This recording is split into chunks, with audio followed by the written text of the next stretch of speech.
gather momentum.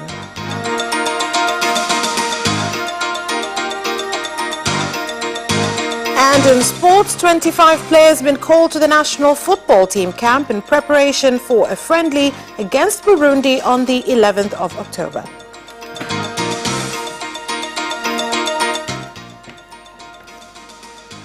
Good evening. This is Capital News at 9:30. My name is Vanessa Victor. Let's get started with the national news. The National Electoral Commission's Ethics Committee has banned the presidential candidate from Chadema Party, Tundu Lissu, from holding campaigns for 7 days, claiming that the candidate has been using provocative language during his campaigns. The Secretary of the Ethics Committee, Emmanuel Kawishe, said that the decision was made following complaints on the candidate from Chama cha Mapinduzi CCM and NRA parties. Hivyo, baada majadiliano ya kina na uchambuzi wa maadili ambayo wawakilishi wa chama cha After lengthy discussion and an analysis on ethics of which representatives from Chadema Party fully participated, the National Ethics Committee has decided, according to the authority bestowed upon it, to suspend Bwana Tundu Antipas from campaigning for a 7-day period.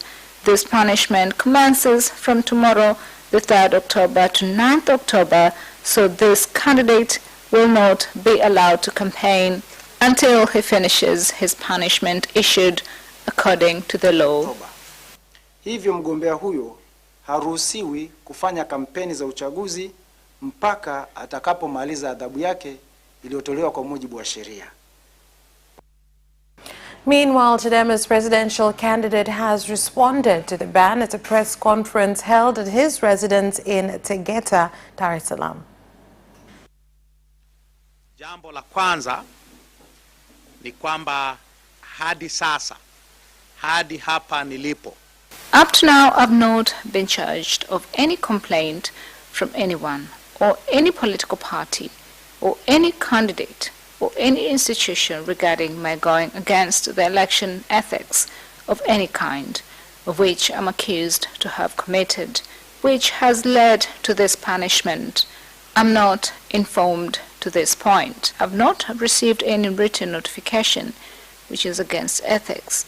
I've not been given an opportunity to present my defense in writing against accusations of going against election ethics, and this is also against election regulations. Kwa sababu hiyo, kamati kuu ya chama chetu. In this regard, our party's Central Committee will be meeting tomorrow so as to discuss this matter and decide upon it. My personal decision is campaigning will continue on Sunday according to the timetable approved by the National Electoral Commission. So I'm getting ready to campaign. This, of course, is subject to the decision made by the Central Committee. It will give the final say. Kama ambavyo imepangwa kwenye ratiba.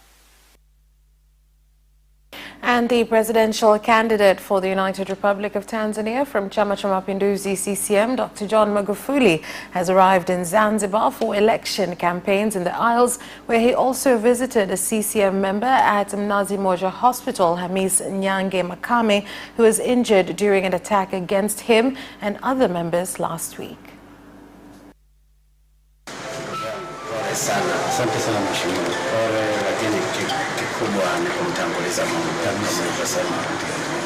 What is most important is to put God first, like you've said, and as a CCM party we must not avenge, because vengeance belongs to the Lord. We must continue to pray for our enemies so that they learn and gain an understanding, because God will guide them. I'm grateful that you are doing well. Our security organs will deal with those responsible, so justice is served, because you cannot come out of the mosque and get slashed with a machete. This is outdated politics. There is life after politics. As a party, Dr. Magufuli and Dr. Mwinyi should be focused on showing us where we want to go and not where we have been, because Tanzanians know where we have been. We have come from being called a poor country And in less than 5 years, we have graduated to a middle-income country. And the presidential candidate from NRA party in Zanzibar, Faki Mgawe, said if elected, he will make sure marine transport between Unguja and Pemba Islands is improved by increasing the number of speedboats. He made the pledge at Kojani constituency, Kiuyu, Minungwini area at a campaign rally.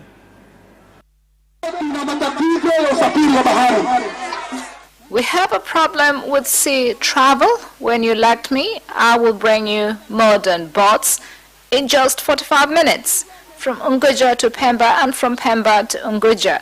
You should not be concerned.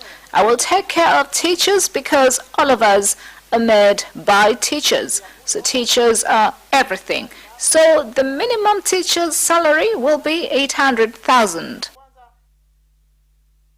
The Registrar of Political Parties, Judge Francis Mutsungi, has warned political parties that do not follow the guidelines and principles of the general elections by using insightful language intended to disrupt existing peace and instead promote policies aimed at helping citizens in development. There is about 2 parties that we see campaigning. The rest have no money. Let politicians not lie to you. Some are moving strategically. They say if you begin early, they might forget about you. You will see them coming towards the end to campaign seriously. Today I have been forced to speak about this because my core agenda is peace. So let us not interfere with politicians and their plans. Some have planned to campaign throughout, some 3 times in the month, some are waiting for the last 2 to finish up. So it is probable that this is a strategic plan, so let us not interfere with them. However, I ask you, in carrying out your plans, let us put peace first. ACT Wazalendo presidential candidate Maalim Seif Sharif Ahmad has said that if elected as president of Zanzibar, he will establish an agricultural research center for cloves due to the importance of the crop to the economy of Zanzibar.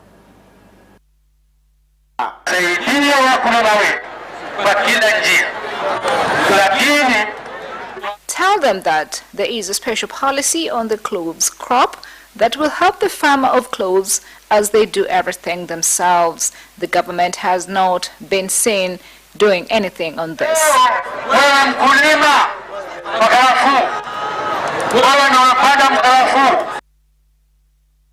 Chama cha Mapinduzi CCM presidential candidate Dr. Hussein Ali Mwinyi has met with the Zanzibar business and industrial community and pledged that his government has no plan to interfere in business, while the former president of the community, Tufik Salim Turki, urged the candidate to address challenges within the sectors.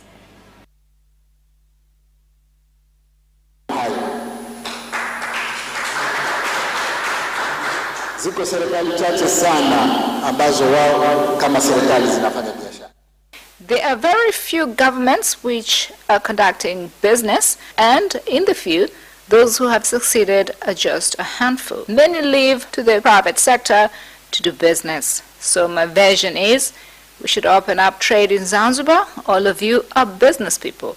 There are many sectors. In this regard, you must be ready to do business inside our country. La kwanza, nimekuja kupeni maono yangu. I've come to share with you my vision. If I get elected to be the president of Zanzibar, what areas I want you to know as my priority. Secondly, I've come to hear your challenges. On the list, there are names of those who were supposed to speak.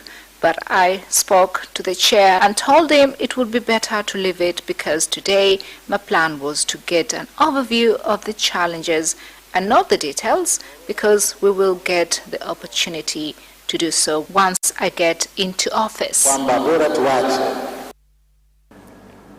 30 years after the last trip, Tanzania Railway Corporation (TRC) is officially relaunched train services from Dar es Salaam to Arusha, setting a one-month discounted fee from 18,700 to 16,000 for passengers who will use the service. Kimsingi, kukosekana kwa huduma hii ilikuwa ni adha kwa wananchi. It was a big problem for ordinary citizens, and this was the objective of our Honorable President, to make sure that he serves the people, especially those on low income.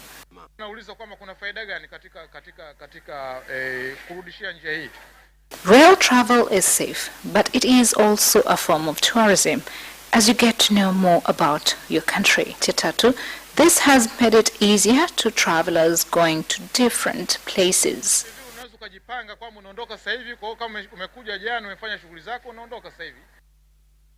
And that's all for the national news. International news is next.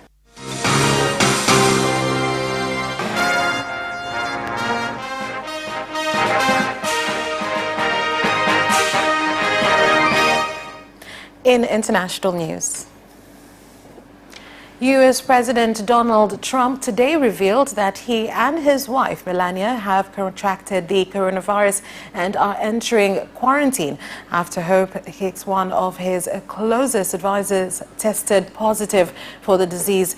Trump's tweet comes after months on downplaying the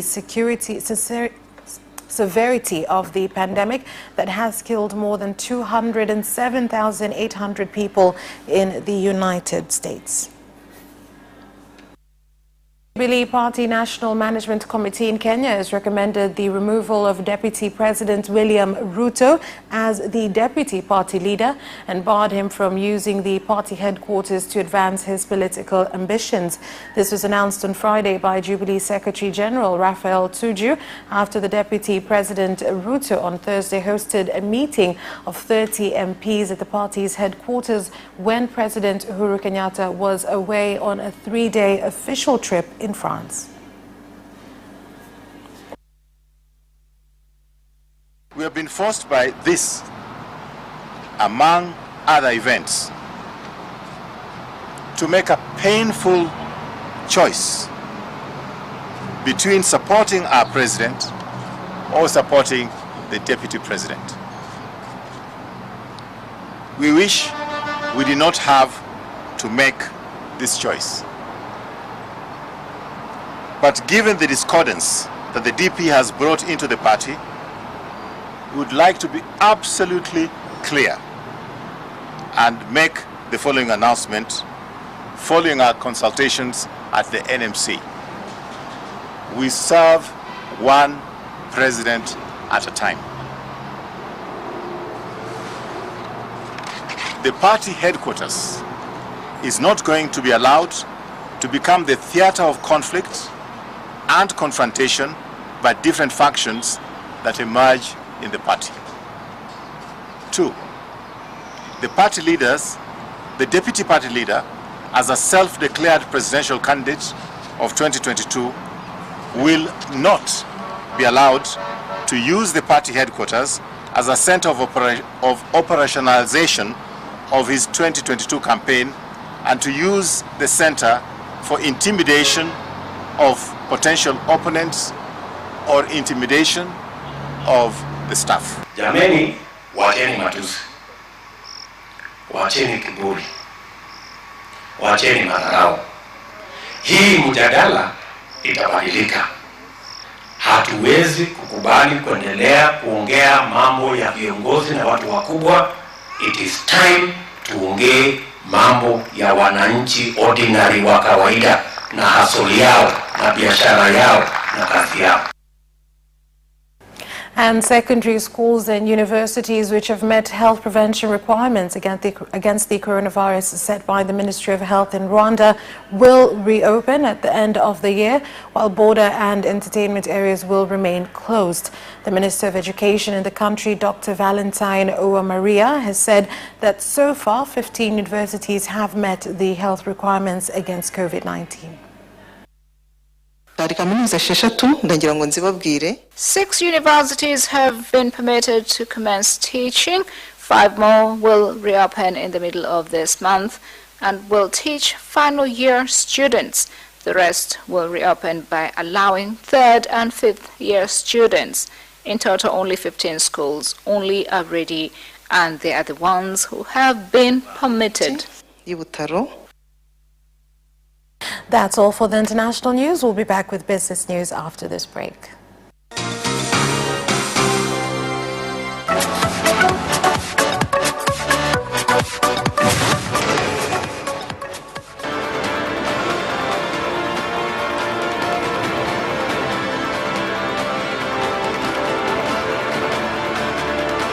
Watch Business Edition as we talk to business leaders and experts in sectors that are transforming Tanzania's economy. We believe that the driver is the customer. To change the mindset of traditional HR to the digitalization. Make sure that everybody can get some access to financial services. And once we understand the vision of our leaders, we then need to be behind them and help them in achieving that vision. Business have involved mercantile operations, trade guilds, or shared agricultural production, infrastructure, construction, financial sectors, tourism, and mining. Business Edition on Friday at 8:15 p.m.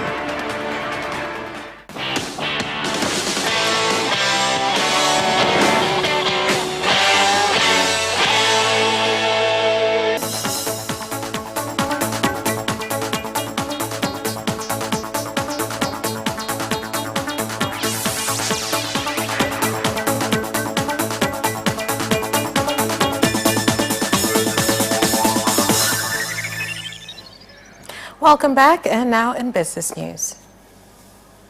Mwanza Region Commissioner John Mwengela has officially launched the NCBA branch in Mwanza with a call to the bank to provide financial products and services which will contribute to the development of the industrial sector in the region.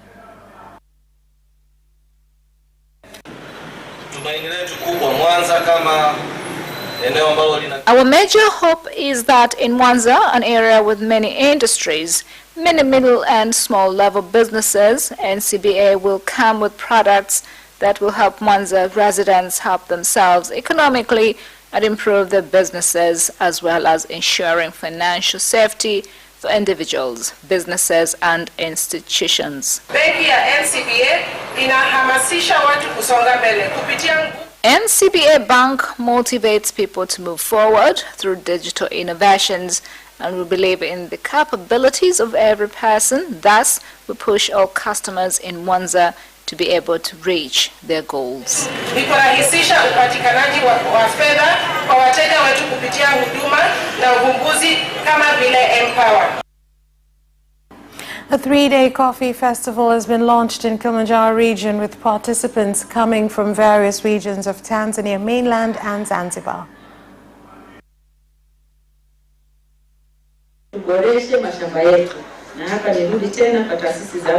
We should improve our farms, and I come back to public institutions and the coffee board, especially the Coffee Research Institute. They need to ensure coffee production is increased.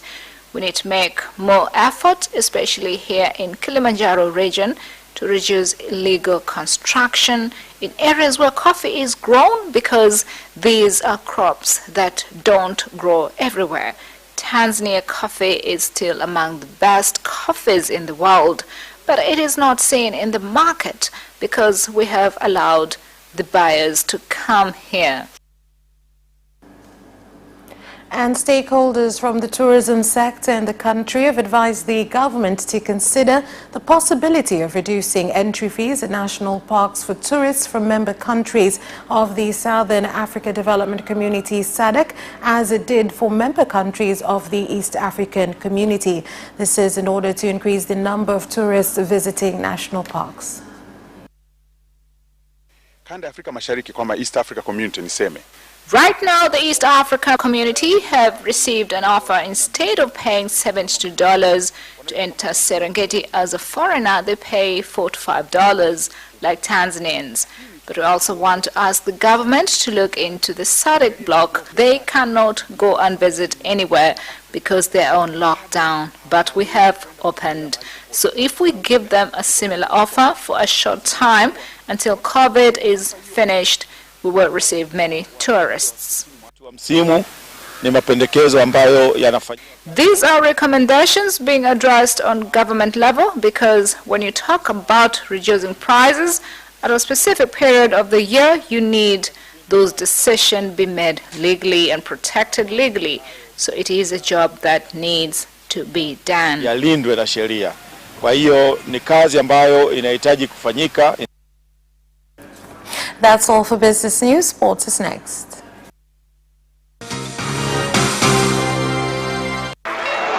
Away first time, good start from Bolt. Bolt leading a moment of going away. Gay trying to go with him, and he's going to be dragged through the second place, but he's going to win it by 2 meters. Away first time, good start from Bolt. Bolt leading a moment of going away. Gay trying to go with him, and he's going to be dragged through the second place, but he's going to win it by 2 meters.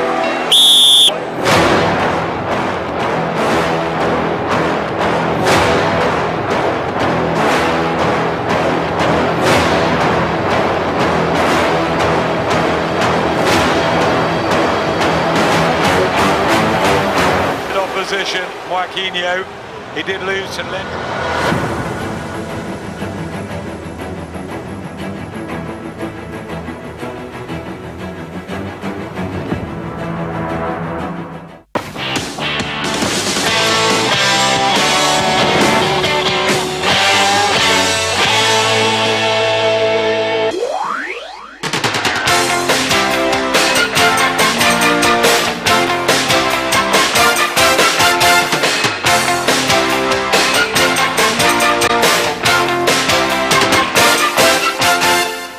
And now in sports. 25 players have been called to the national football team camp, which starts on the 5th of October to prepare for a friendly against Burundi on 11th October at the Benjamin Mkapa Stadium in Dar es Salaam.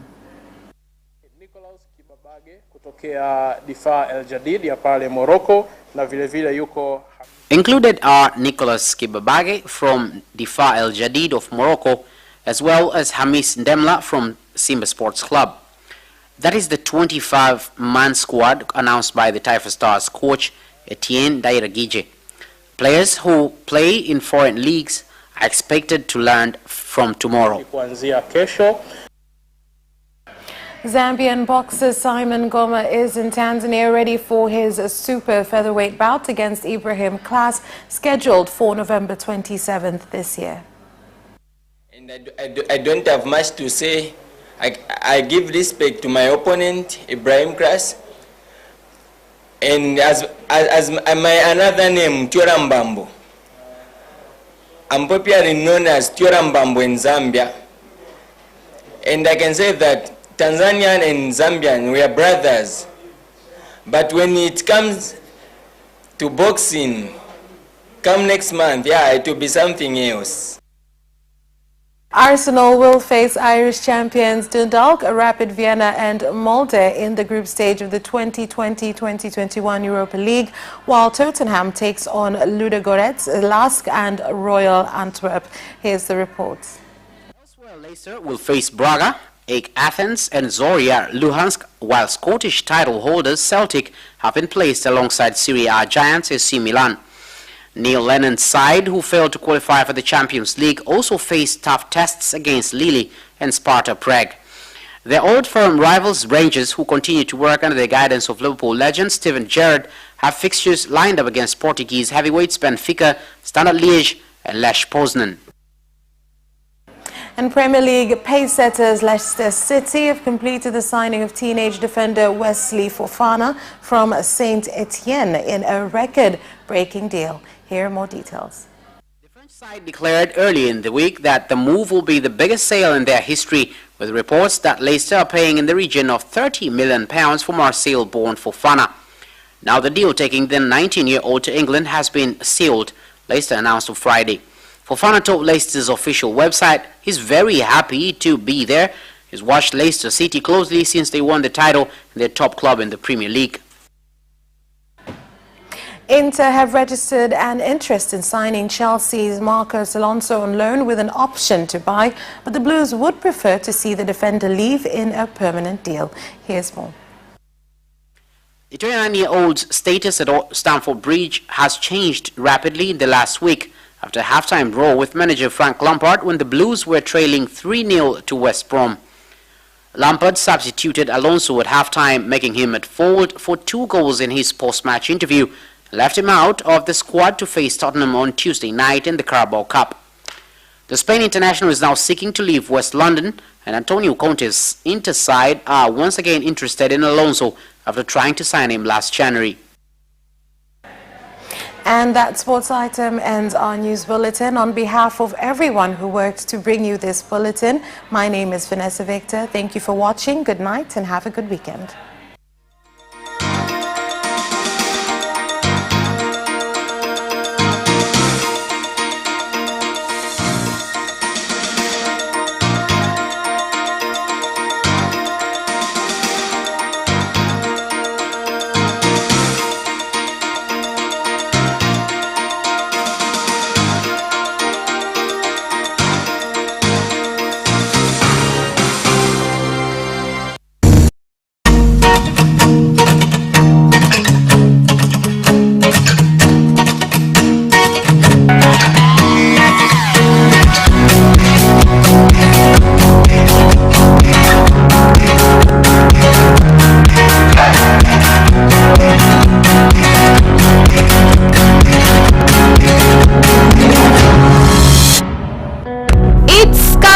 Delights every Sunday at 7:30 p.m. only on Capital Television.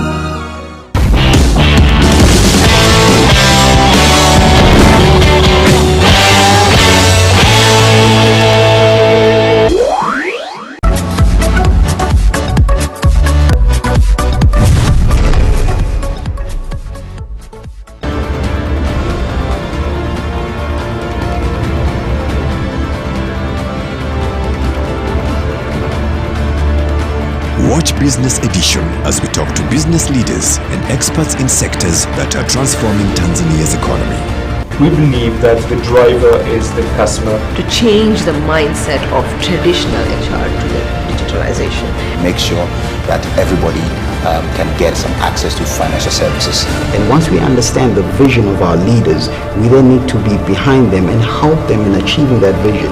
Business have involved mercantile operations, trade guilds, or shared agricultural production, infrastructure, construction, financial sectors, tourism, and mining.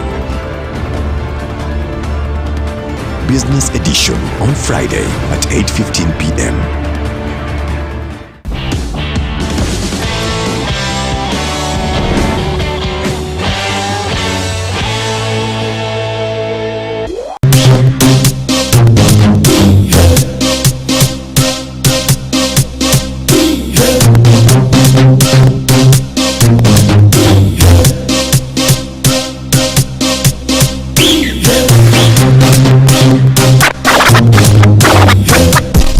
Kutoka kali mbili za saa 8 mpaka kamba to kamba, tupige story na wana kwa taarifa yako na The Mashup. Na hii ndio tip of the day na exclusive interview. Club 101 saa 8 mpaka saa 10 jioni live ndani ya Capital TV na Capital Radio.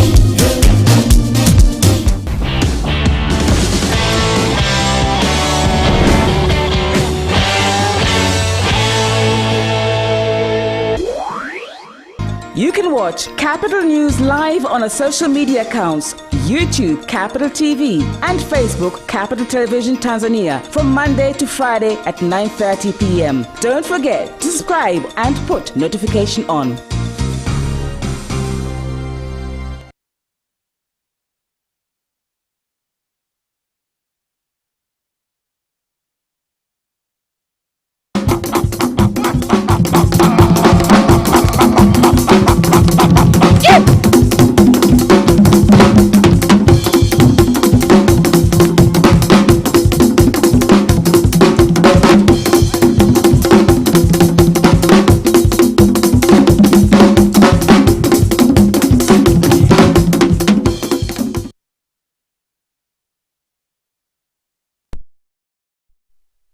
machinga wameweza kutambulika hata na taasisi za fedha, wanakopesheka kwa sababu tukishavitoa hivi vitambulisho, tukishamgawia, tunatoa na mikataba katika kufanya biashara.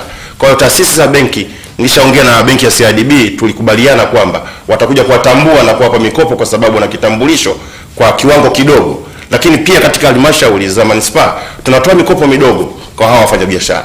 Kwa hiyo pia kitambulisho hiki kinamtambulisha huyu mfanyabiashara mdogo ili aweze kupewa huu mkopo katika halmashauri za manispaa. Asante sana Bwana Pastori kwa kutuanzishia mada yetu, lakini twende kwa Eunice Joseph. Huyu ni mjasiriamali. Tunaangalia kitambulisho hiki cha mjasiriamali. Wewe kama mjasiriamali, kwa namna gani kimekunufaisha kutatua kero mbalimbali ambazo zilikuwa zinawakabili kabla ya kuwa na kitambulisho hiki? Asante ndugu mtangazaji, naitwa Eunice Joseph, ni mjasiriamali eneo la Mwenge Coca-Cola, pia ni machinga. Kupitia kitambulisho hiki kwa kweli kwa mimi kama machinga, na kwanza napenda nimshukuru Mheshimiwa Rais kutokana na hivi vitambulisho ambavyo vimetuwezesha sisi wajasiriamali kufanya biashara sehemu yoyote, tena kwa kujiamini kabisa.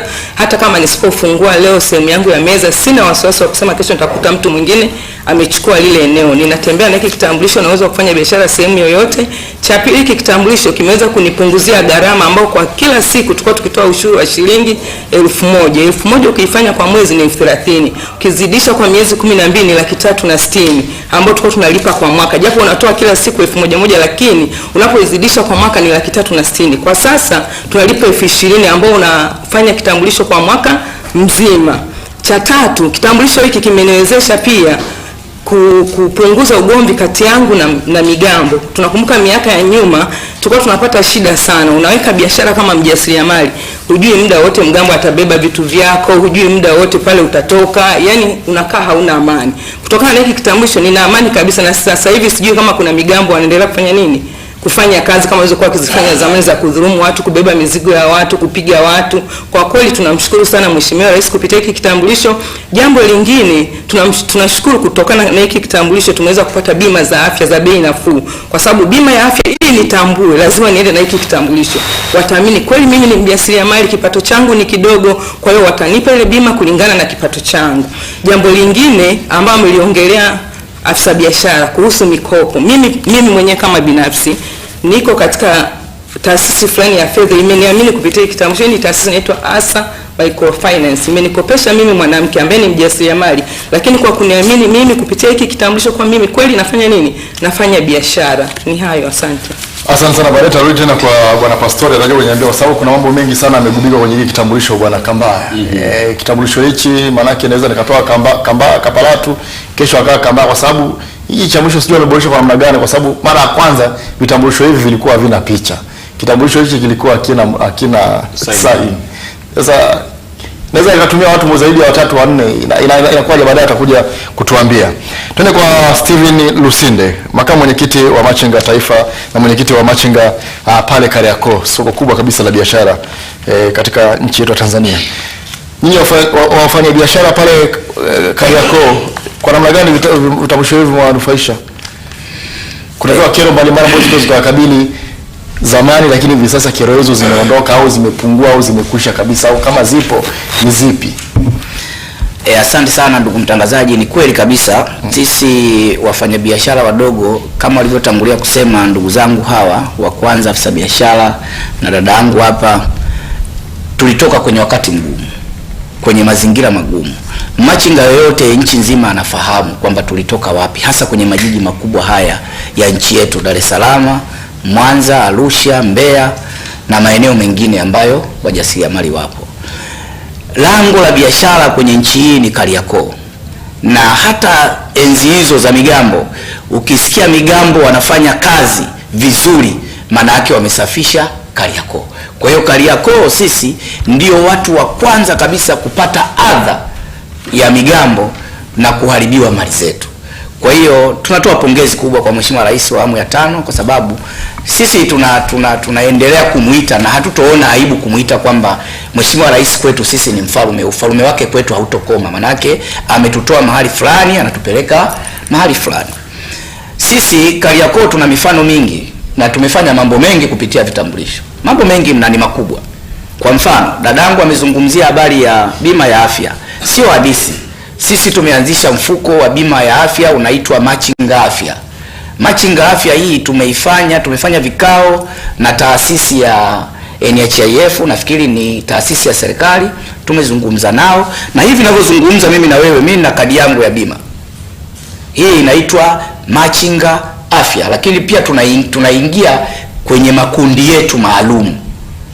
Yaani kwa mfano Kariakoo sisi tuna wanachama zaidi ya 8,000 wanakadiriwa kufika 10,000.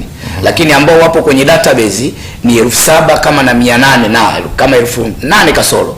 Tayari wapo kwenye kanzi data. Kwa hiyo sisi tumefanya vitu vingi. Kwa mfano ukifika Kariakoo sasa hivi kuna mradi maalum wa wamachinga. Ni vitu ambavyo vilikuwa adimu. Kuna mradi maalum, tuna meza maalum za wamachinga, na kila machinga amekaa kwenye location anafanya shughuli zake bila kubuguziwa. Lakini pia Kariakoo hatuzungumzii hadithi, tunazungumzia vitu ambavyo vinaonekana. Leo wamachinga Kariakoo wanapata mikopo ya bei nafuu. Wanakopeshwa shilingi 200,000, lakini wanarejesha baada ya miezi miwili 200,000 na 2,000.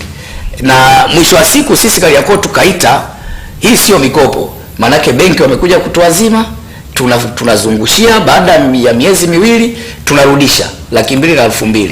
Tukisharudisha 200,000 na 2,000 unakopeshwa 300,000.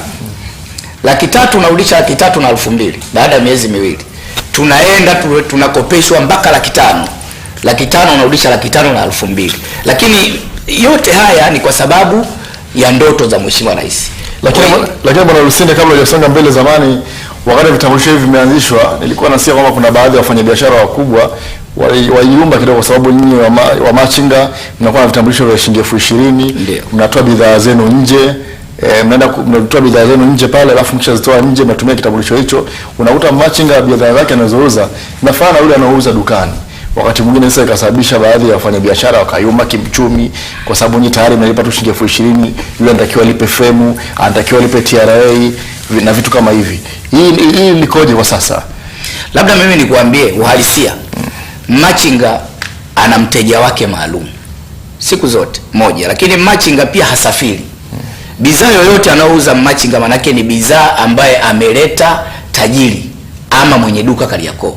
Kwa hiyo mwenye duka Kariakoo mteja wake wa kwanza, elewa, yani mtu yote anaye duka Kariakoo akifungua mlango mteja wake wa kwanza ni machinga. Ndio anayeanza kununua, kwa sababu machinga hana kiwanda wala haendi hata Kenya hapo kuchukua mzigo. Manake tunachukua kwao, tunauza. Lakini haya ni maisha ambayo ni ya miaka yote, hata wakati tunafukuzwa na migambo. Lakini nataka nikuambie Kariakoo, mwanzilishi wa soko la Kariakoo ni machinga. Miaka ya 90 kurudi nyuma, kama unakumbukumbu vizuri, maduka yote ya jumla yalikuwa yako Posta. Kariakoo mwenyewe alikuwa ni machinga. Ndio waliosababisha wale kutoka kule wakafata soko Kariakoo. Kwa hiyo sisi tunafanya biashara na wenye maduka tokea wao wamekuja wametukuta.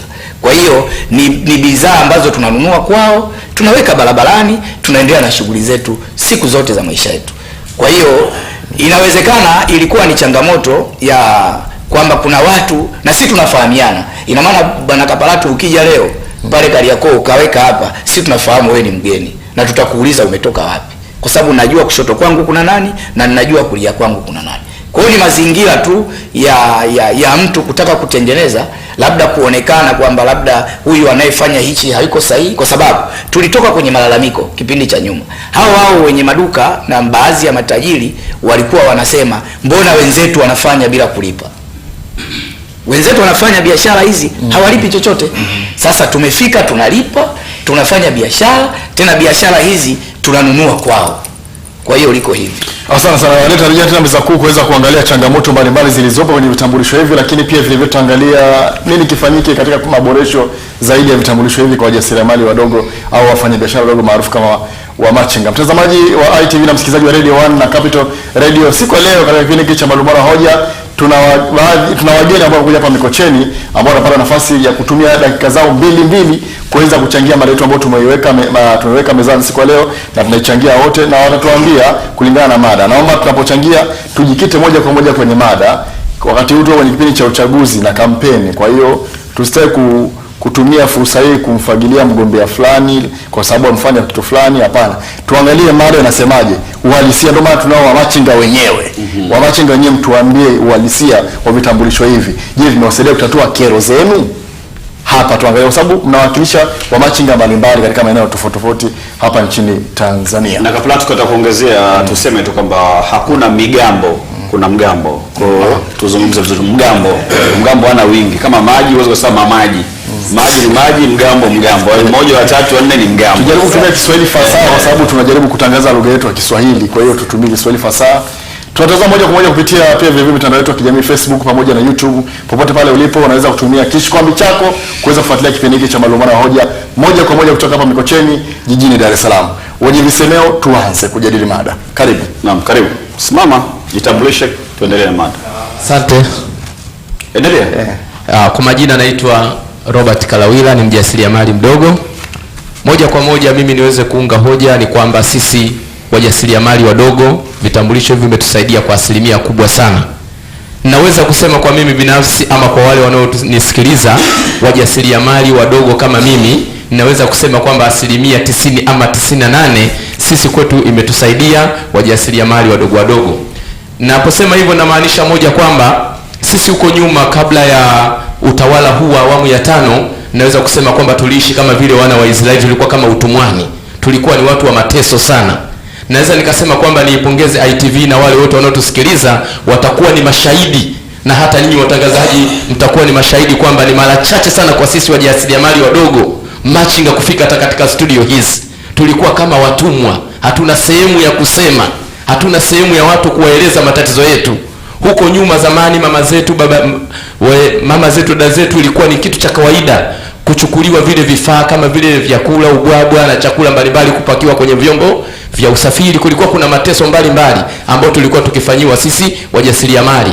Na hata ukitazama kwa wale wanaofanya biashara ya vyombo, ni kitu cha kawaida sana. Kilikuwa ni kawaida kwa taifa letu mtu kubebewa vitu vyake, kukanyagwa na kupakizwa kwenye vyombo. Unadhani ni kwa nini vitu vyenu vilikuwa vinakanyagwa na kupakiwa katika magari? Tulikuwa tusaminiwi sisi wa machinga, na tulikuwa hatuna sehemu. Hata ukienda kwa mkurugenzi ukitaja wewe ni machinga, unaishia kupigwa kibao na huyu maarufu tumesema tusioite mgambo. Unaishia kupigwa kibao tu mtangazaji.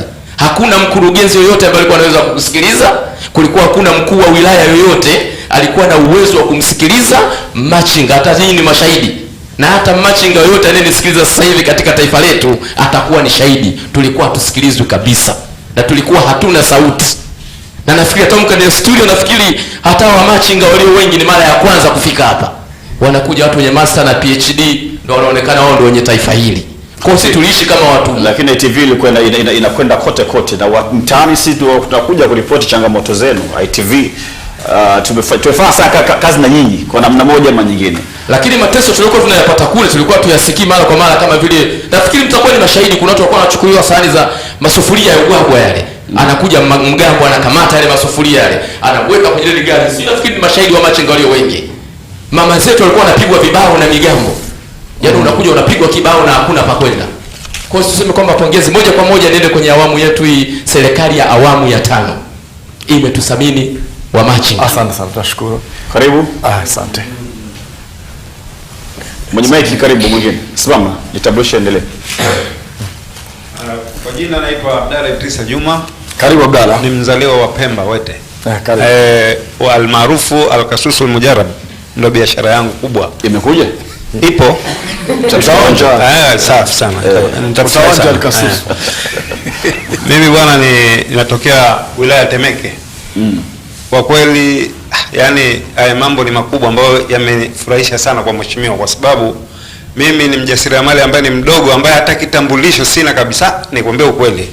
Na sasa hivi nimefikiria kupata kitambulisho kutokana, nimeona umuhimu wa kitambulisho. Na sasa hivi nikitoka hapa, yani tukijaliwa nikiamka salama kesho, lazima nimfuate mkurugenzi wangu na mkuu wa wilaya, lazima wanipe kitambulisho. Hawa wakipinga na nafika kwa rais. Hebu kuna one stop jawabu pale kile Temeke walikuwa na mpango huo. Nadhani ilikuwa rahisi sana. Yani ilikuwa ni rahisi, na ile one stop jawabu kweli imejibu. Yani kwa kweli Temeke ni mujarabu kweli. So yani imesafisha kabisa.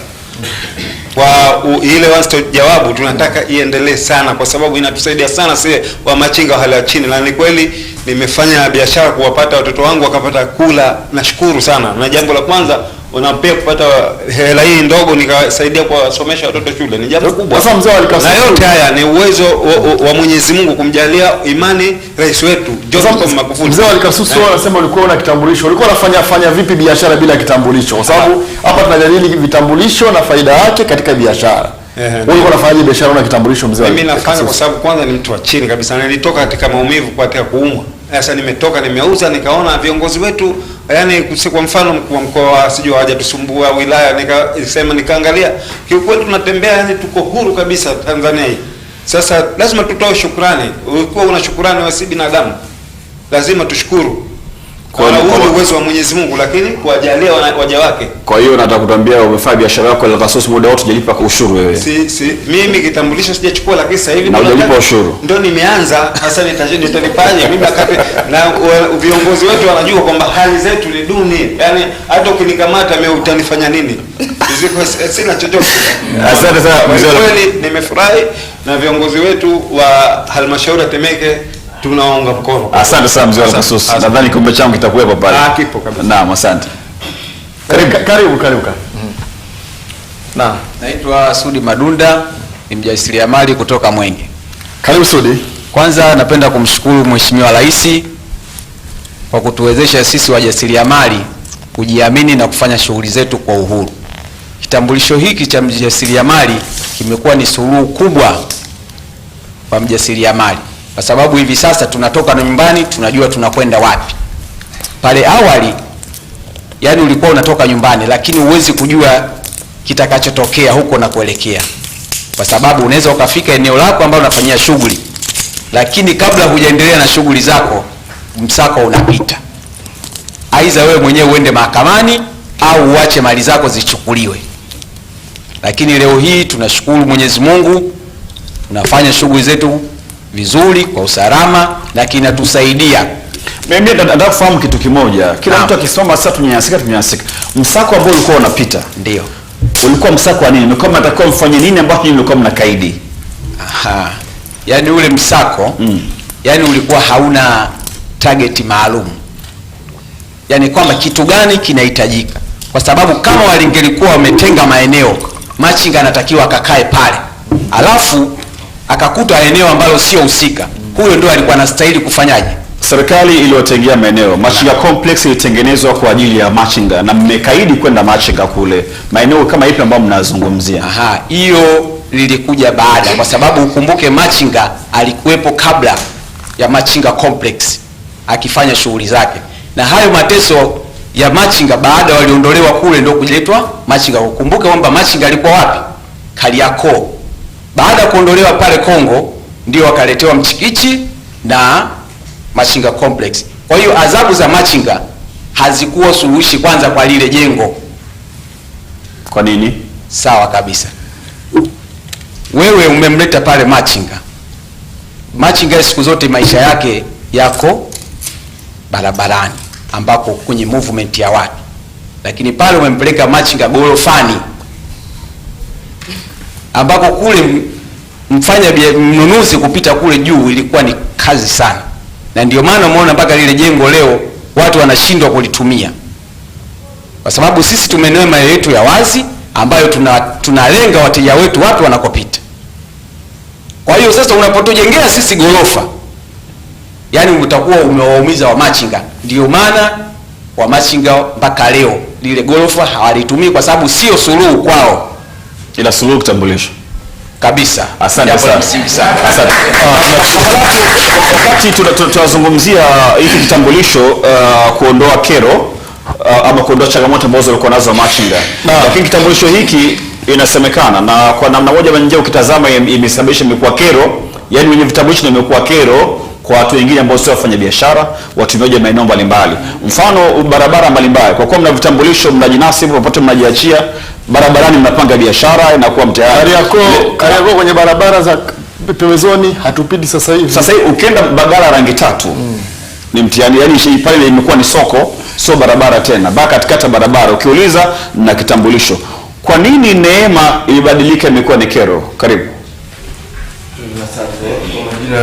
Kwa jina naitwa Namoto Yusuf Namoto, ni makamu mwenyekiti wa umoja wa jasiriamali wa Kariakoo. Karibu sana.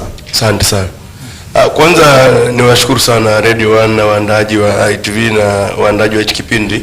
Nimeguswa sana kupata nafasi ambayo tukaweza kusema kile ambacho tunakiamini, namna gani tunanufaika na hiki kitambulisho, lakini pia ni fursa gani ambazo tunazipata kutokana na hiki kitambulisho, lakini pia tukaweza kuiambia jamii kero ambazo na sisi tunazisababisha kama sehemu ya jamii kupitia hiki kitambulisho kama ulivyosema. Sasa mimi nitajikita kwanza kwenye maeneo matatu. Kitu ya kwanza ningependa kuzungumzia swala la serikali kuamua kuwatambua wajasiriamali wadogo. Lakini swala la pili ningependa kuzungumzia swala la kutolewa kwa kitambulisho cha wajasiriamali. Na sehemu ya tatu na ya mwisho nitagusia pengine bei ya kitambulisho cha wajasiriamali na faida zake.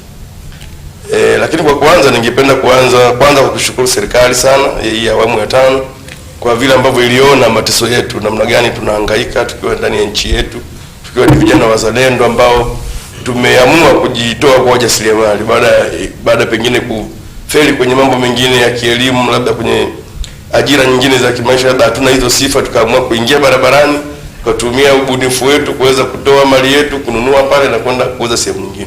Lakini changamoto ya kwanza nafikiri ilikuwa sio kosa la machinga, ni kosa la mifumo. Pengine wakati tunaunda miji yetu, kwenye miji mbalimbali, ramani za wakati huo, hatukuwahi kufikiria kwamba kutakuwa na kizazi kitakuja kitakosa ajira, tukatengeneza mazingira kwamba eneo gani tutengeneze kwa ajili ya kizazi cha namna hiyo kitakuja. Tukajikuta sisi kwa bahati mbaya tumejikuta tukiwa machinga baada ya kupitia hizo changamoto nyingine. Sasa changamoto kubwa kama wachangiaji wenzangu walivyotangulia kusema kwamba jiji lote, miji yote ya Tanzania, kila unapogusa usisimame hapa, usifanye biashara hapa, usikae hapa.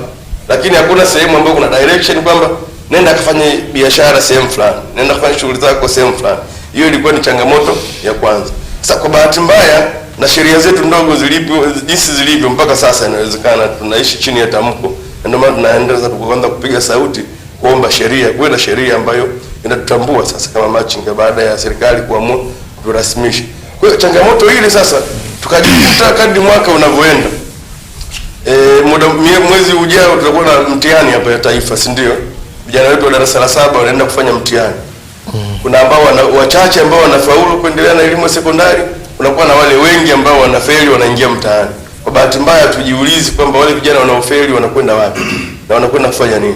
Tunabaki kujiridhisha na wale wachache ambao wamefaulu, watakwenda sekondari, baada ya miaka 4 watarudi tena, ukifanyika mtihani wanafaulu wachache, kwenda kidato cha 5 na 6 wanafeli wengi. Tunarudia kosa lile lile, tujiulize tunadili na waliofanikiwa tu kufanya vizuri. Kwa hiyo matokeo yake vijana wale wakishamaliza wanajikuta hawana ajira, wanazidi kumiminika kwenda barabarani ambako hakujawa na miundombinu kwa ajili ya wajasiriamali. Tatizo lile tukajikuta linaanza kuongezeka. Sasa kwa sababu tulikuwa tunaonekana ni kero na tunafanya shughuli zetu zile kinyume cha sheria ndogo ndogo za miji, solution pekee ya upande wa serikali kupitia manispaa zetu ilikuwa ni kutuswaga, kutulazimisha tuondoke, haturuhusiwi kufanya zile biashara. Sasa tatizo lile likaongezeka, ikafika sehemu manispaa zetu zikaona sasa kama ni sehemu ya mradi ya kujipatia kipato. Sisi pale Kariakoo ilikuwa ukikamatwa muda huo unakimbizwa kwenye mahakama ya jiji pale karibu na Avalon ya zamani. Ukifika hapo mmekamatwa machinga 200, alikuwa anasomea shtaka machinga mmoja kwamba mmekamatwa kwa unafanya biashara sehemu isiyoruhusiwa, faini shilingi 50,000 au jela miezi 3. Kwa hiyo muda huo bila kujali unacho, kama unakimbia nyumbani, ndugu akauze TV, akaweke rehani kitanda, ilete pale shilingi 50,000 inalipwa mara moja ndipo utoke. Mimi kisogeza mdomoni. Okay, asante. Sasa kwa sisi wajasiriamali, kwanza ukiuliza leo kwamba kitambulisho hiki kimewapa faida gani, kwa kweli kwa sisi wajasiriamali kitambulisho hiki ni kama dhahabu iliyopatikana kwenye mchanga, jinsi tunavyothamini. Kwa sababu kama kwa mwezi mmoja nilikuwa nakamatwa mara 5 mara 6 nalipa 50,000 faini pale mahakamani, kama ingekuwa tumejiandaa vizuri na stakabadhi hizo tunazo, tumeziweka kumbukumbu ya maisha yetu na kizazi kijacho, kwamba leo 20,000 nikilipa na kitumia hicho kitambulisho mwaka mzima. Document nilizonazo hapa na ushuhuda wa mikopo hiyo ambayo tunapata na fomu ambazo benki ya CRDB imetoa na jaza leo wajasiriamali, lakini miongoni mwa kiambatanisho muhimu ili uweze kupata huo mkopo ni kitambulisho cha mjasiriamali. Sasa pamoja na faida zote zitaja, lakini hebu tuambie, tuangalie faida ya kitambulisho. Sawa, wameongelea hapo, lakini nini kifanyike sasa kwa wajasiriamali hawa? Tuache kukaa zile sehemu ambazo wakati mwingine sio rasmi, tunakaa tunazuia watu mabarabarani wasipite, kule kwenye mwendo kasi imekuwa ni vurugu tupu. tunafanyaje? Kisa kitambulisho mnacho kaka? Asante sana, nashukuru kwa swali zuri. Kwanza tuelewe maendeleo ni mchakato. Lazima kuna mambo fulani yafanyike ndipo yatokee hayo yanayoitwa maendeleo. Maana yake nini? Hatua ya kwanza lazima tuipongeze serikali kwanza kututambua kama wajasiriamali wadogo. Lakini pili kurasimisha kwa kutupatia kitambulisho. Sasa nini kifuate baada ya kitambulisho? Kwanza kitambulisho chenyewe kina changamoto kama mlipotangulia kusema, hakina picha ya mhusika, hakina majina, lakini haya ni maboresho ambayo tunaweza tukaishauri serikali ikaona umuhimu nini kifanyike katika kuboresha kitambulisho. Lakini hatua ya pili, Mheshimiwa Rais alitoa maagizo kwa halmashauri zote nchini zitenge maeneo yaliyo rafiki katikati ya miji. Maana kusema kwamba itenge maeneo ni kwa sababu ya kuondokana na hicho ambacho unakizungumza, na nafikiri ndio jamii ambacho nalalamikia kwamba kila uhuru uwe na mipaka na tuweze kutenga maeneo kama tulivyofanya manispaa ya Ilala. Tunashukuru sana. Sisi tumepewa mitaa 11 pale Kariakoo ambayo imetengwa, imeainishwa na tumedesign mradi ambao ni rafiki kwamba mwenye duka atafanya biashara zake, machinga atafanya biashara zake na barabara zitapitika. Na bado mnatoka mnakuwa katika maeneo ambayo hamjapewa. Ndio tunasema kwamba hiyo changamoto ipo kwa sababu eneo lililotengwa naomba nikiri kwamba ni dogo kuliko uhitaji uliopo. Na kama unavyojua katika jiji letu kwamba kila siku treni zikitoka mikoani zinaleta wajasiriamali wapya. Basi kutoka mikoani, meli kutoka Zanzibar, wajasiriamali wapya wanazidi kuingia na hiyo. Asante. Kapalatu, mimi nataka nifahamu baba, wewe kama mjasiriamali unajisikiaje unapoona kwamba nyinyi wajasiriamali au wamachinga mmekaa katika sehemu ambayo hamruhusiwi, ambao ni hatari kwenu nyinyi wa machinga, lakini pia inasababisha usumbufu kwa watumiaji wengine? Mfano magari rangi tatu pale na baadhi ya barabara Kariakoo ambazo hamjaruhusiwa, alafu mpo pale, unajisikiaje? Asante ndugu mtangazaji. Anza kujitambulisha. Mimi jina langu naitwa Frank Mapolu, ni mjasiriamali kutoka Mbagala. Tena umenikuna. Na kuna siku moja hapa rangi tatu. Naona unanifahamu. Sema ukweli. Na kwenda moja kwenye pointi yako kuhusiana na sisi wa machinga kama ni suluhisho kupata vitambulisho, lakini kwa swali ulioniuliza tunajisikiaje kukaa katika maeneo ambayo sio rasmi na inakuwa ni kero kwa magari, ni kero kwa tembea kwa miguu, vile vile ni hatari kwangu mimi. Kweli hakuna kitu ambacho kinakosa changamoto. Sisi kwa kweli kwa hilo tunakiri tunafanya si sahihi, lakini pamoja na kuwa si sahihi lazima kila kitu kianze na moja. Mimi bila kukaa pale wewe utajuaje kama mimi nipo? Utapanga mipango vipi mimi kuniondoa pale na kunipangia eneo ambalo ni sahihi mimi kwenda kufanya biashara? Kwa Mgambo alikuwa anafanya sahihi kipindi kile. Mgambo alikuwa anafanya sahihi. Unasikia mjomba? Mgambo alikuwa anafanya sahihi. Mgambo alikuwa anatudhulumu kwa sababu hata zile pesa walizokuwa wakizichukua tulikuwa hatujui zinakwenda wapi. Lakini awamu ya 5 ilipofika, kwanza tulipata somo la elimu ya kulipa kodi. Hilo ni moja. Na kodi tunaiona maendeleo. Wewe unakaa Mbezi, ukipita Ubungo kwenye flyover, unaweza kupotea, ukaenda wapi? Temeke. Kaenda Temeke. Hii ni kodi ambayo sasa hivi sisi katika 2020 hii tunailipa, tunaiona, ndio hii 2020 inaofanya kazi pamoja na kodi nyingine. La pili, wewe nafikiri nimekutosheleza, lakini la pili kwa faida ya hii kitambulisho, hii ni nyaraka ya serikali. Hii ni nyaraka ya serikali. Machinga alikuwa na nyaraka ya serikali brother? Hakuna. Lakini sasa mimi najidai, najiproud. Mheshimiwa Rais kabuni kitu, kapewa maono. Machinga mtu mlalahoi naye athamanike katika nchi. Tumepata nyaraka ya serikali. Nyaraka ya serikali hii inanitambua na mimi ni nani, sio mzululaji tena. Pamoja na kuwa kuna changamoto, nakaa barabarani, nakaa wapi, lakini watanifahamu vipi na kupanga maendeleo? Inasemekana mnatumika na kina Kapalatu ya maduka makubwa, wanapa bidhaa zao nyinyi afu mnaingia mtaani. Mwenyekiti alishazungumza hapa. Hao machinga sisi ndio tumeanza biashara. Mwenyekiti kazungumza vizuri kwamba nyinyi machinga mnanunua, yaani kuna vitu vile. Ashile mbaya anakwenda kununua kwa muuzaji wa jumla. Nyinyi mnatumika. Mimi nina duka langu kubwa, bidhaa zangu nakupewa kwa na kitambulisho, unaingia mtaani, ukishauza unaniletea, natoa mzigo mwingine nakupa, unaingia mtaani. Wewe ndio ukabe ya return inakuwa haipatikani. Dhana hiyo ipo. Mimi dhana hiyo hakuna. Lakini mimi nashukuru mtangazaji umesema tunasikia natumika. Sisi hatutumiki. Sisi tunafanya biashara. Lisemalo lipo kama lipo linajongea. Na unasema ukiona moshi unajua kuna moto. Na kutaka kujua ngoma, ingia ucheze. Ngoma ni lele. Tunashukuru. Baadaye karibu. Naam. Mbukwa, nimetokea Temeke. Mimi ni machinga, fanya biashara mdogo mdogo. Kwanza kabisa napenda kumshukuru Rais Magufuli kwa vitambulisho hivi, kwani ametuondolea adha kubwa ya ushuru holela. Mwanzo kabisa tulikuwa tunalipa shilingi 200 kila siku, kwa mwezi ni shilingi 72,000, kwa mwaka shilingi 72,000, lakini yeye ametuwekea shilingi 20,000 tu. Kwa hiyo tuna shilingi 52,000 ambayo unampeleka mtu shule. Yes. Na karibu. Ikaja shilingi 500 kwa mwezi, kwa mwaka ni hela hiyo. Ikaja shilingi 1,000 kwa mwaka, shilingi 360,000. Ukitoa shilingi 20,000 na bakia bado una chenchi nyingi ambayo unaweza kufanya kitu kingine chochote kile. Hilo namshukuru sana mheshimiwa, ametuhurumia na ameona mbali kwa sisi wajasiriamali wadogo wadogo. Pili, ametutua mizigo kichwani, tumekuwa tuna sehemu maalum za kuweza kufanyia biashara. Maana una uhakika wa kutoka nyumbani na supu yako kichwani ukafika sehemu ukauza na wateja wako wakakukuta pale kila siku. Tuna uhakika wa biashara zetu. Tunashukuru kitambulisho kimetutambulisha kweli wa machinga wadogo wadogo, tunajivunia hilo. Asante sana.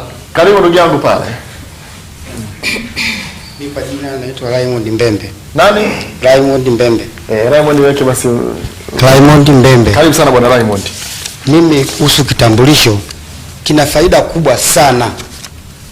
Mimi ni mhanga wa swala la machinga. Mwathirika mkubwa sana swala la machinga. Mfano moja hapo nilikuwa Mwenge stand hapo miaka yote. Hapo Mwenge biashara ilikuwa inafanyika, mnapanga biashara zenu vizuri kabisa, ila baada ya miezi mitatu kuisha wanakuambia manispaa wamesema ondoeni, tunataka kufanya matumizi yetu. Aboke na bwana hapa wa Kinondoni. So usika mpaka Mwenge. Watu waliokuwa pale ndio hawa usu afisa biashara wa Kinondoni. Tukubaliana na hilo. Nini cha kufanya? Baada hapo wale watu waliokabidhiwa pale ambao wako pale, baada ya muda mfupi, siku imevunjwa leo, kesho yake asubuhi au jioni hiyo, bwana mnataka kurudi wewe unauza viatu na meza yako kubwa, unatoka dola 300. Wewe una nguo zako ndogo ndogo, meza nini, unatoka dola 200. Wewe muuza karanga, meza yako unataka dola 100. Baada ya kutoa hiyo pesa ndani yake, kesho yake asubuhi au jioni anakuja kuchukua ushuru shilingi 1,000. Wale wa viatu wanachukua 2,000, 3,000. Kwa hiyo ukipiga hesabu unakuwa double standard, una kodi ulioilipa ya miezi mitatu ambayo shilingi 300 kwa kuuza viatu. Naomba nilinde muda wako. Ndio. Bwana Pastori, ili ilikuwa nafanyika kweli, mlikuwa mnafanya hivyo na hizo fedha zilikuwa zinakwenda wapi? Ile ambayo alizungumza. Inapoondoa. Amesema kuna alikuwa anaambia bwana, kama unataka kuweka viatu vyako hapa labda kwa mwezi 100,000. Akishalipa 100,000 lakini bado anakuja tafatwa 200 kwa siku kama 1,000 kwa siku. Hapana, ndio kama alivyosema yule mama pale kwamba kumekuwa na ubadhirifu mkubwa sana kipindi cha nyuma pia. Kwamba kumekuwa na tozo nyingi ambazo hazijulikani hata zinakwenda wapi. Lakini kwa kweli kitambulisho kimeboresha na hizi huduma ndio kama alivyosema hakuna changamoto. Kwa sasa hivi malipo hayo hayapo tena. Hakuna hayo malipo. Haya, tuendelee. Hoja yangu ilikuwa ni kwamba vilizuka vikundi vya watu, sio serikali. Sio serikali. Huyu bwana ni safi, niko salama. Ila katika vikundi wanaoishi kuna watu ambao tayari kwamba sisi hapa ni eneo langu. Kwa yule mama ukitaka kuweka sufuria wako pale, ukubali kutoa shilingi 100,000 na jioni unapitia shilingi 500. Huyu mzee kafuta. Hiyo tayari faida ya kuongoza na mwanasayansi. Alikaa chini akalitafakari. Nashukuru kabla tulikuwa amekaa na kumshauri au yeye mwenyewe. Mungu awabariki. Kwa hiyo machinga mlikuwa mna changamoto mbili tu kwa pale. Yaani kwa wote maelezo ni changamoto ni mbili tu ambazo nimeziona. Changamoto ya kwanza eneo, changamoto ya pili ni tozo. Vitu viwili tu? Ni tozo kubwa. Viwili tu? Haifanani. Yako mengi. Nani ambaye ana changamoto nyingine tofauti na hii ambayo imezungumzwa? Asante. Karibu. Asante sana. Naitwa Bruno Matthew na Nyimbula, ni katibu mkuu wa Kariakoo Machinga Association. Naona wenzangu wameeleza changamoto nyingi ambazo kidogo zinafanana. Mimi naweza nikaenda tofauti kidogo na wao. Kuna kitu mtangazaji pale alikiuliza. Ni kwa nini hasa sasa hivi tumepewa uhuru wa kufanya shughuli zetu, lakini imekuwa kero. Sogeza maiki mdomoni upate kusikika vizuri. Imekuwa kero hasa kwa wapita njia na hata wenye magari, na imeonekana tunakwenda kufanya sasa biashara sehemu ambazo sio rasmi, mpaka zingine hatarishi kabisa. Tatizo kubwa ni wateule wa mheshimiwa kuto kumuelewa kile ambacho yeye aliwaelekeza kuhusu wamachinga. Pale alivyoamua kututambua, yeye aliwaelekeza wakuu wa mikoa, wakuu wa wilaya na wakurugenzi, akawaambia sasa hivi wamachinga walio wengi huwa wana viongozi wao kwenye sehemu husika wanazofanyia biashara. Muende mukae nao, muangalie ni namna gani mutaweza kuwatafutia sehemu ambazo watakuwa wanafanya biashara zao. Lakini nizungumze kwa ukweli kabisa, ni wateule wachache sana ambao wako pamoja na sisi kwa ajili ya kuweza kutuhendo na kuangalia tunafanyaje biashara. Walio wengi wametubwaga. Ni ile kauli ya Mheshimiwa Rais ndio.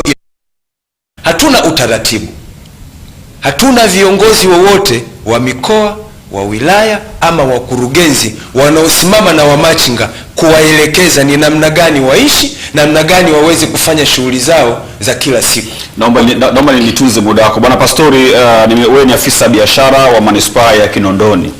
Japokuwa anatokea Ilala, Kariakoo ni Ilala, lakini inawezekana changamoto kama hiyo ikaipo maeneo ya Kinondoni.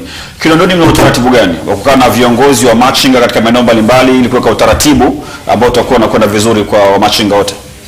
Okay, asante mtangazaji. Kwa kweli alivyoongea ongeaji anaendelea hapa, naomba niweke sawa hili swala. Kwamba kauli ya Mheshimiwa Rais inatoa maelekezo kwa viongozi kama alivyosema, wakuu wa mikoa, wakuu wa wilaya, lakini wakurugenzi chini yao kuna watendaji ambao ni sisi pia. Na mara nyingi wakurugenzi hawawezi wakaondoka kaenda kufanya vikao na machinga kwa ajili ya majukumu yao, lakini kuna watendaji wa chini kama sisi maafisa biashara tunafanya vikao na machinga. Tunafanya vikao mara nyingi sana. Kwa mfano hapa Mwenge, kama alivyoongelea changamoto, ni mara nyingi sana nakutana viongozi na wanakuja ofisini kwangu, wanatoa changamoto ambazo zinaendana, kwa sababu tuna eneo special kabisa ambao ni maalum kwa ajili ya machinga hapa Mwenge Coca-Cola, baada ya kwamba tumehamisha kwa ajili ya upanuzi wa barabara. Kwa hiyo tuliohamisha tukawapangia sehemu ambayo ni special kwa ajili ya machinga. Hawatozwi pesa yoyote ile pale, wanafanya kazi kwa kutumia kitambulisho peke yake. Lakini pia kukishakuwa na changamoto, tunakaa na hao viongozi wa machinga. Tunakaa nao sisi. Wanakuja ofisini, wanatuita, tunakwenda kufanya vikao, na kama kuna lolote, kuna mameneja siku hizo wanasimamia katika masoko. Kama kuna changamoto kila siku lazima wasiliane zije tufikie ofisini. Na asante. Karibu tuendelee. Bila shaka watu Ilala na Temeke nao watakuwa wana utaratibu wao ambao wamejiwekea. Karibu tuendelee. Asante sana, naendelea na mada. Kwa hiyo jambo ambalo mara nyingi huwa linaturudisha nyuma, na hicho unachozungumzia kwamba tunakwenda kufanya sasa biashara kwenye maeneo yasiyohusika, tungewaomba wahusika wa jambo hili waweze kulisimamia na wawe karibu sana na viongozi wa machinga. Sasa hivi wamachinga ni waelewa, ni tofauti kabisa na wamachinga wa miaka ya nyuma iliyopita, miaka 5-6 ya huko nyuma. Machinga sasa hivi ukimwambia kaa hapa anakaa, ondoka fanya hiki anakifanya, kwa sababu utaratibu wanaofahamu. Jambo jingine ambalo nilitaka nichangie kuhusu vitambulisho vya mjasiriamali ambavyo vimetolewa. Mheshimiwa Rais alianza kuvitoa hivi vitambulisho vya kwanza kabisa. Yeye alikuwa na kitambulisho namba 0. Kitambulisho namba 1 nchi hii alipewa mwenyekiti wangu pale Steven Lusinde. Mimi ndo nilipewa kitambulisho namba 2 nchi hii, na nilikabidhiwa na mwenyewe mheshimiwa siku ile ya uzinduzi. Lakini baadaye tulikaa na watendaji wa serikali tukawashauri, tukawaambia kwamba hivi vitambulisho hivi vitambulisho sasa hivi vina tatizo moja, changamoto. Mimi ninaweza nikawa ninacho, halafu mwingine hana, nikachukua nikampa yeye akakitumia, kwa sababu hakina jina, hakina picha, onyesha kwamba huyu mwenye hichi kitambulisho anafanyia biashara sehemu gani. Ili zoezi mwanzoni TRA walilianza baada ya kupewa maelekezo. Kuna vitambulisho ambavyo vilitolewa vya mjasiriamali mdogo, na ili zoezi tulianza sisi Kariakoo. Hivi vitambulisho vilikuwa vinaonyesha jina, picha na mahali na mtaa ambapo mtu anafanyia biashara. Kwa hiyo hata kikimdondoka au kikipotea inakuwa rahisi kukipata na mtu mwingine hawezi kukitumia. Kwa hiyo changamoto hii wanaotoa hivi vitambulisho hasa TRA waweze kuangalia, kwa sababu wamachinga wengi sasa hivi wana mfumo, wengi sana wana kanzidata. Kwa hiyo washirikiane na viongozi wa machinga sehemu husika, watumie kanzidata ambazo wamachinga wanazo, ili waweze kupata sasa majina pamoja na picha halisi za wamachinga ambao wako kwenye eneo husika, ili vitambulisho vikiwa vinatoka sasa visiwe vina kasoro nyingine ambazo zilishajitokeza toka. Asante sana. Na mtazamaji wa ITV, msikilizaji wa Radio 1, msikilizaji wa Capital Radio na ambao tufuatilia kupitia YouTube ITV Tanzania pamoja na Facebook ITV Tanzania. Kama ndo kwanza jiunga nasi, kipindi hewani malumbano hoja. Hii leo tulumbano kama ile semayo wa machinga na vitambulisho. Je, ni suluhisho la kero zao? Mengi umesikia. Mimi ni Maulid Kambaya, mwenzangu ni Juma Kapalatu, bado tualumbana kwa hoja. Asante sana Kambaya. Naomba nirejee kwa Bwana Pastori. Bwana Pastori, nimekuwa nikifuatilia sana migogoro kati ya ofisi yako ya manispaa ya Kinondoni pamoja na wafanyabiashara wadogo maarufu kama wamachinga. Bwana, katika ofisi yako ya manispaa ya Kinondoni kuna mvutano baina ya wafanyabiashara na ofisi yako, kwamba wafanyabiashara wanasema sisi tuna kitambulisho cha Mheshimiwa Rais hiki cha mjasiriamali. Lakini tukiwa ndani ya masoko tunaambiwa tuna kitambulisho, tunatakiwa tulipe tena ushuru, tunatakiwa tulipe na huduma zingine mbalimbali ndani ya masoko. Wakatishia paka kipindi wanataka kuandamana. Mfano mmoja ni soko la Kawe tu hapo. Nimefanya habari kama wiki 3 zilizopita. Kuna lalamiko kama hilo, nadhani ofisini kwako unalifahamu. Sasa wale wanasema kitambulisho tumepewa ili tufanye biashara, lakini bado tunaambiwa hivi vitambulisho kwenye masoko havitambuliki. Inakuwaje kero hii? Mnaitatua vipi? Na hili tatizo nasikia bado lipo. Kwa kweli katika masoko, naomba niweke sawa hili. Katika masoko kuna huduma ambazo wanatakiwa walipie. Kwa mfano mkurugenzi anaweka miundombinu, anaweka choo, anaweka umeme, anaweka maji, anaweka nini. Kwa kuna huduma ambazo mfanyabiashara husika katika soko anatakiwa zilipie. Kama ulinzi. Swala ulinzi anatakiwa walipie wao wafanyabiashara. Swala taka wanatakiwa walipie wao wenyewe wafanyabiashara, kwa sababu taka anazalisha mfanyabiashara. Kwa hiyo hizi ni huduma, sio ushuru wa mkurugenzi kwa ajili ya maendeleo ya jamii. Kwa hiyo ndio tunachokitoza katika masoko yetu. Na endapo kama huyu machinga, kwa sababu wamezungumza kama machinga yeye wala hana ofisi, akija yanatoka nyumbani, anatoka na ofisi yake na vitu vyake ambavyo anakuja kuuza, akiondoka anaondoka na vitu vyake ambavyo anauza, haiki vitu pale. Huyu hapa anatozwa ulinzi wa nini labda? Kwa kweli wakati nafanya vikao na machinga hapa Mwenge pamoja na uongozi wao, machinga walinieleza wakati tunahamisha upanuzi wa barabara ya Mwenge, walisema machinga na kauli moja, wasema machinga hapangwi. Hapangwi. Yeah. Kwamba machinga muelekeze tu, mwambie eneo lako ni hili hapa, eneo la wazi mtaka. Watajipanga wao wenyewe. Nilipata changamoto kubwa sana wakati nawapanga pale Mwenge. Lakini pia wanafanya biashara pale. Ndio maana Mheshimiwa Rais alisema kitambulisho watembee kifua mbele. Kwa sababu kitambulisho kinavaliwa shingoni. Kwa hiyo anaweza kufanya biashara sehemu yote. Hata maofisini huko wanapika mamalisha. Lakini Bwana Pastori, katika manispaa ya Kinondoni wametengeneza masoko mapya. Mimi nataka unisaidie hii kitu iwe vizuri. Yes. Mimi nikiwa na kitambulisho, je, naruhusiwa kukaa sokoni? Kwenye masoko yetu ambayo mnajenga, ikiwa pamoja na masoko mapya ambayo mnaendelea kuyajenga. Nikiwa na kitambulisho, je, naruhusiwa kukaa sokoni, au nikiwa na kitambulisho nitakiwa nikae wapi? Kwa sababu kuna mgogoro hapa. Kuna kitambulisho niko sokoni. Yes. Inakuwaje? Hebu tuweke vizuri, imekaaje hii kimpangilio? Kitambulisho kinatumika kwa machinga, mfanyabiashara ambaye hana sehemu rasmi na mwenye sehemu rasmi. Kwa mfano katika Kinondoni tuna eneo la Mwenge pale. Ni eneo rasmi kwa ajili ya machinga. Pale watozi kitu chochote, ni kitambulisho chao pekee yao. Na wanaofanya biashara barabarani wanaweka kwa muda fulani wanaondoka. Wanatumia kitambulisho. Sokoni kuna vizimba, kuna meza, kuna frame. Hizo frame zinalipiwa. Ndio tozo yenyewe. Kwa sababu hata frame wakiwa wako nje wanalipia. Ndio kodi yenyewe ambao wanakuwa na ule mkataba wa mpangaji. Kwa kizimba kinalipiwa kama kizimba, na frame inalipiwa iko sokoni. Kwa sababu ndio uwekezaji wenyewe wa soko. Kwa kitambulisho kinatumika kwa mfanyabiashara kama machinga anavyoitwa, yule ambaye anapanga sehemu ambayo sio kwenye kile kizimba cha manispaa kilichojengwa. Kwa inawezekana hao ni baadhi ya machinga ambao wale ambao wanavunja sheria kisa ana kitambulisho. Na mtazamaji, ni malumbano hoja. Wa machinga na vitambulisho, je, ni suluhisho la kero zao? Ndio mada ambayo iko mezani kwa siku hii leo. Kwa sasa tutapata mapumziko kwa dakika 1 ama 2. Tukirejea tuendelee na malumbano hoja. Mimi ni Maulid Kambaya, nipo na Juma Kapalatu. Asante sana.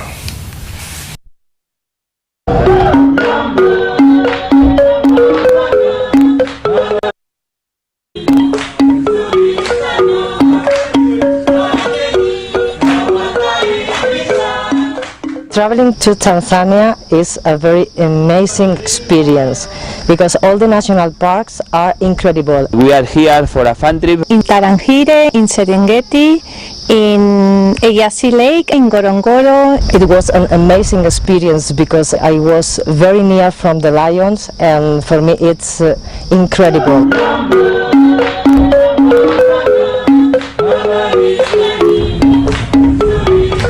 Tanzania is open. I will tell travelers that if they are willing to have an experience after the lockdown, they should evaluate Tanzania as a safe destination. Tanzania is 100% safe. Tanzania, unforgettable.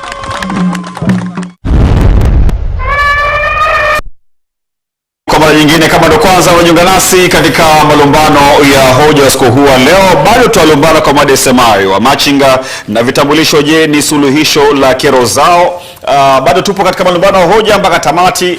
Tupo na meza kuu na wachangiaji wengine, lakini kuna wale ambao wamechangia kupitia mitandao mbalimbali ya kijamii. Hapo baadaye utatambulisha namba ya simu, utapiga simu, utachangia kwa mada ambayo katika mitandao katika Facebook na Twitter za ITV. Unasema anaitwa Pius Dankala wa Dodoma pale, vitambulisho vya machinga sio suluhisho. Sio suluhisho la kero zao, maana changamoto ya machinga ni ukosefu wa mazingira rafiki ya kufanyia biashara bila usumbufu. Yamesema namna hiyo. Happiness Josephat sio suluhisho kitambulisho, anakata ushuru, alipe nini maana yake? Kama ni namna hiyo. Abdallah Mushi anasema kwanza sio vitambulisho, ni kuponi. Maana kitambulisho gani? Hakina jina wala mahali unapofanyia biashara. Sam Kiki wasema machinga mamantilie ni watu wa hali ya chini, wanajikuza kiuchumi, unawatoza kodi ya nini? Waachwe nao wajikomboe kama mzee wetu wa Al-Kasus pale. Muzammil Zaidi anasema anasema leo ndo nimeamini kidogo kuwa ni mkweli, alisema ITV jamaa kajikoroga sana. So Samson Binkulwa wa Kahama, yeye kama Tanzania, anasema hilo sio chanzo cha wao kumaliza changamoto zao juu ya biashara zao, bali itasaidia tu kupunguza baadhi ya kero zao, ila serikali iwaheshimu wafanyabiashara wadogo, kwani ndio wafanyabiashara wakubwa wa kesho. Ameza namna hiyo. Kapalatu, mkoani mwangu nina vitambulisho viwili. Iki Jamhuri ya Muungano wa Tanzania, kitambulisho cha mjasiriamali mdogo, namba ya kitambulisho 9011153736, muda mwisho kutumia tarehe 31 Desemba 2020. Na hiki ni Jamhuri ya Muungano wa Tanzania, kitambulisho cha mjasiriamali mdogo, namba ya kitambulisho hiyo imeandikwa hapo, muda wa kitambulisho imeandikwa hapo. Hii hapa ina barcode kwa maana msimbo milia, hii ambacho kimesha muda wake 2019. Hiki hakina msimbo milia kwa maana hakina zile barcode zile 2019, hii inaisha 2020. Nyuma huko pia hakuna, huko nyuma kimeandikwa kitambulisho cha mjasiriamali mdogo, kimetolewa na ofisi ya Rais TAMISEMI kwa ajili ya matumizi ya TRA. Hiki nyuma kimeandikwa kitambulisho cha mjasiriamali, kimetolewa na ofisi ya Rais TAMISEMI kwa ajili ya matumizi ya TRA. Ambapo inawezekana Kapalatu hiki mimi kawa nacho mimi. Ndio. Kesho ngakupa baba anaenda kaingia mtaani. Kesho ukampa mdogo wako yule kule Morogoro, anaenda kapiga biashara. Kesho yeye ndio akafanya biashara. Ambapo mimi nilikuwa nategemea Kambaya hivi vitambulisho kulingana mwaka hadi mwaka vingeboreshwa. Bwana Pastor, tusaidie sasa. Maana ile swali linakuja moja kwa moja kwako. Vitambulisho hivi mnatambua vipi mmiliki wake halali mmoja kwenda mwingine? Kwa sababu mimi na kule Temeke kuna mahali nimepanga na watu wanabadilishana, akina mamalishe wanatumia kitambulisho kimoja, wako wanne. Anatoka huyu anafanya biashara yake siku 3, anamkabidhi mwenzake, anafanya siku 3, anamkabidhi mwenzake, kitambulisho kimoja. Ushahidi ni nao. Tunawatambua vipi wafanyabiashara ambao wanamiliki vitambulisho hivi? Lengo ni kuwasaidia, lakini wakati mwingine wanafanya ujanja. Okay, asante sana ndugu mtangazaji. Na nafikiri kwa mwaka huu kumekuwa na maboresho kidogo ambayo tunaendelea pia kuboresha, kwa sababu tunavyochukua mawazo kama hivi tunazidi kuboresha pia, kwa sababu ni process kama unavyojua. Tumetoka katika 0, sasa tumeshafika kwenye 2, tunakwenda kwenye 3 na kwenye 5. Kwa mwaka huu tumetoa fomu kwa ajili ya mjasiriamali mwenyewe akifika na